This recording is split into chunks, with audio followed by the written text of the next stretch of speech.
Hello everybody, Mannix here. Going to be doing a quick little video talking about all of the handguns I currently own. Let's start with the Glock 42 Gen 3. Huge Glock fan, very reliable, very simple. Some people don't love the way they look. They're not beautiful guns or anything, but they're all about function over form, I think. I still think they look pretty cool. This happens to be a 380 auto or 380 ACP, so very low recoil. Rounds are, I think, just powerful enough for being like a backup pistol or a pistol you'd throw on your ankle or something like that. Got these little base plate additions added to these magazines so you can have a full grip with your pinky right there, so that's really handy. A cool, sweet little gun. Really low recoil. Very easy for mag dumping. Its bigger brother I currently have, it's a much bigger brother, is the Glock 17. This one happens to be the Gen 5. Latest generation as far as mid-2023 is concerned. 17 rounds of 9mm. Really love this gun.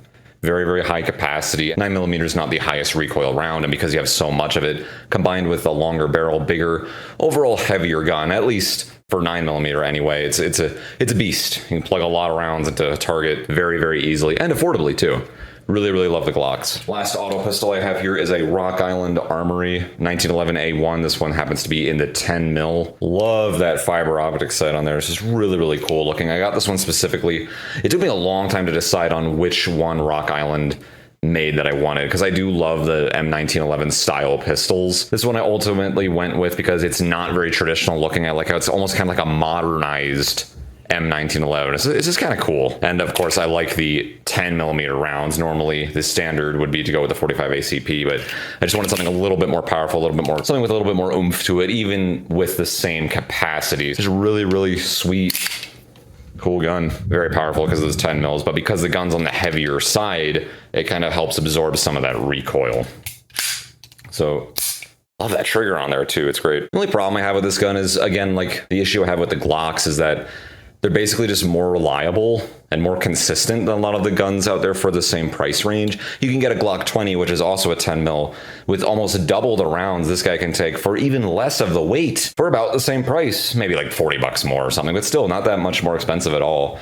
But I just went with something a little bit more stylistic because I wouldn't be carrying a 10 mil all the time anyway if I'm in a heavily populated area. That's just me. Maybe one day I'll also get a Glock 20, but really sweet, sick 10mm 1911 pistol. Just modernized 1911, really cool. Moving to my revolvers. First up, we have the Taurus 856 snub nose. I think it's just a 2-inch barrel on there. 38 special, 6 rounds.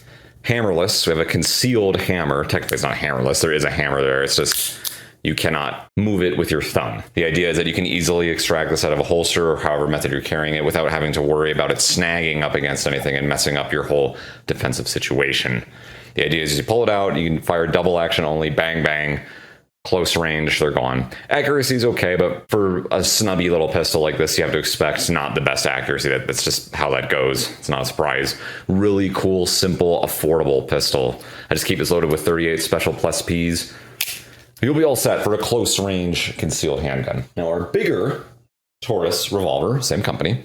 This is the 66. 7 rounds, also can carry the 38 specials just like our 856 can, but also can use the 357 Magnums. So we get an extra round there, and then we have another option for caliber. We have a nice little red plastic insert right down there. It's kind of like a fiber optic. Technically, it's not a fiber optic, but very affordable. 6-inch barrel on this guy. They also offer this in the 4-inch and a shorter one, I believe, but I just went with the longer range one because when I'm thinking 357, I have other rounds I think I'd prefer to carry for being in more populated areas for closer range defense anyway, so I just went with the longer range one, went all out with it. Yes, the Judges. This happens to be the Taurus Judge Public Defender Poly. This is the lightest, smallest version of the Judge Taurus currently makes. Kind of a stubby little grip on there. Not a huge fan of this ribber grip, whatever they call this. Whatever, but it gets the job done. Quite a bit of recoil out of this guy. I love this coloration right here. They offer the black and the silver, the all black. Love that fiber optic sight on there. Fire the 45 long colt out of this, and then all the different kinds of 410, 2.5-inch shells. A lot of variety with this guy. Very good close range. Anti-carjacking gun / simple just carry gun. You could throw some 45 long colt in here, or if you're in a much more rural area, maybe you could throw in some of those PDX-1 defenders that Winchester makes, or shells that spread out a little bit more if you just want to cover cover more radius, more surface area. Maybe you want an anti-rabid animal / venomous snake gun or something like that if you're out in the woods. So many things you can do with this gun. So nice and light, so affordable, so easy to carry, and a lot of power behind there too. Very cool gun. Last handgun. Taurus Judge Magnum. Yes, we have 4 Taurus revolvers right here. Can carry all the same rounds that the other Judge I just showed you right there can, but this happens to be the 3-inch variant. So you get your Judge Public Defender, which is the shortest version. Next you have the regular Judge, which I currently don't own. And then you have this guy, this is the Taurus Judge Magnum. This can carry all of the rounds that our Public Defender can carry, but also 3-inch 410s. And that's what makes it the Magnum. They both have 5 rounds. Just get a little bit longer barrel right there, a little bit of a longer chamber, so that technically does add to the muzzle velocity just a little bit. Really clean. Again, pretty affordable too. It's around $500 or so, maybe a little less. I think I got this for $470 or something a while back. Love the full grip on there. I like this style grip Taurus does. Again, another fiber optic sight on there. Nice little hand shotgun, but it's a little bit heavier, a little bit bigger, so it's a little bit more versatile. You can do more with it, longer range, higher muzzle velocity. You just want something a little bit more powerful, or maybe if you want a home defense hand shotgun, this is probably the one to get, I think.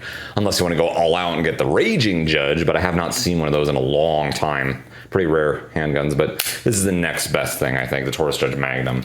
Really, really cool gun. So that's it for all my current handguns. Let me know if you have any suggestions, anything you'd think I'd like, and let me know your handgun collection, or if you just have one handgun, hell, maybe you just have a rifle. What kind of gun, what kind of firearm or firearms do you currently own? Let me know. Thank you so much for watching. Feel free to subscribe. Feel free to support me on Patreon, link in the description. Gun and knife videos for you every week. Thanks for watching. Mannix out.